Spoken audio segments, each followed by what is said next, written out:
लोकसभा में अविश्वास प्रस्ताव पर चल रही चर्चा के कल दूसरे दिन राहुल गांधी ने सरकार को मणिपुर के मुद्दे पर घेरने की कोशिश की तो सरकार की ओर से केंद्रीय मंत्री स्मृति ईरानी ने जमकर पलटवार किया। भाजपा के सहयोगी दलों ने भी कांग्रेस और विपक्षी दलों को तथ्यों के आधार पर जमकर घेरा। आज भी लोकसभा में जबरदस्त चर्चा देखने को मिलेगी। आज इस मुद्दे पर प्रधानमंत्री नरेंद्र मोदी लोकसभा में जवाब देंगे। लोकसभा में बुधवार को अविश्वास प्रस्ताव पर जोरदार बहस देखने को मिली।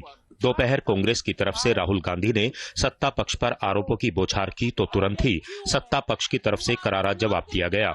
राहुल गांधी ने मणिपुर को लेकर केंद्र सरकार पर सवाल उठाए तो केंद्रीय मंत्री स्मृति ईरानी ने साफ कहा कि मणिपुर में सरकार ने जरूरी कदम उठाए हैं। केंद्रीय मंत्री स्मृति ईरानी ने कांग्रेस शासनकाल के दौरान हुए सिख विरोधी दंगों के साथ ही कश्मीरी पंडितों के घाटी से पलायन का भी जिक्र किया।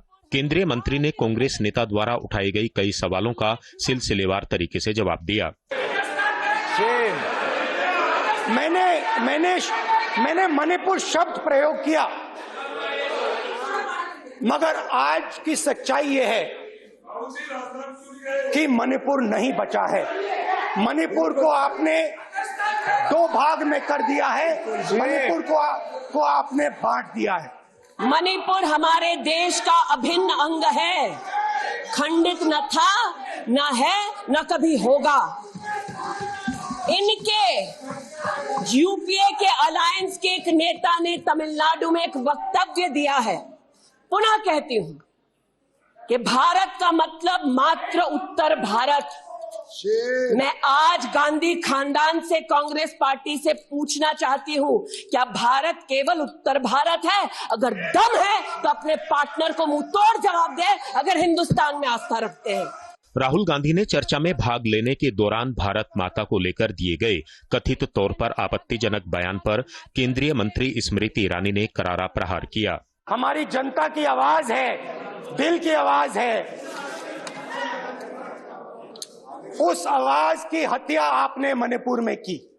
इसका मतलब भारत माता की हत्या आपने मणिपुर में की।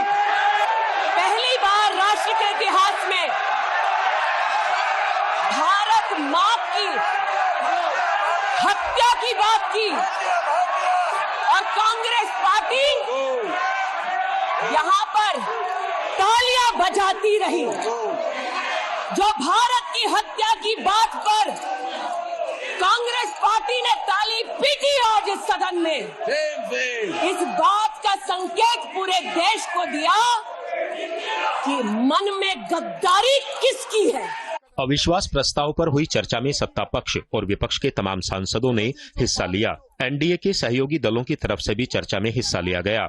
केंद्रीय मंत्री अनुप्रिया पटेल ने कहा कि पीएम मोदी की अगुवाई में केंद्र सरकार ने गरीबों के हित में ऐतिहासिक काम किए हैं। उन्होंने कहा कि मोदी सरकार पर देश के करोड़ों लोगों को भरोसा है, लेकिन विपक्ष के लोग अविश्वास प्रस्ताव ला रहे हैं क्योंकि इन्हें लोकतंत्र पर भरोसा ही नहीं है। करोड़ों भारतवासियों को सरकार पर विश्वास है। दुनिया के देशों में भारत उदाहरण बन रहा है, लेकिन हमारे विपक्ष के साथी इस लोकसभा के अंदर अविश्वास प्रस्ताव ला रहे हैं। इसलिए क्योंकि लोकतंत्र में आपकी कोई आस्था है ही नहीं, और ये पूरा देश जानता है। सदन में आपका आचरण, आप जिस तरीके से संसदीय परंपराओं का अपमान करते हैं, शोरगुल करते हैं, बहिष्कार करते हैं, सदन को चलने नहीं देते हैं, हर चर्चा से आप भागते हैं कोई ना कोई नया बहाना बनाकर। गौरतलब है कि मंगलवार को लोकसभा में विपक्षी दलों द्वारा लाई गई अविश्वास प्रस्ताव पर चर्चा शुरू हुई थी। ऐसे में इस अविश्वास प्रस्ताव का क्या हश्र होना है, इसे विपक्ष भी बखूबी जानता है।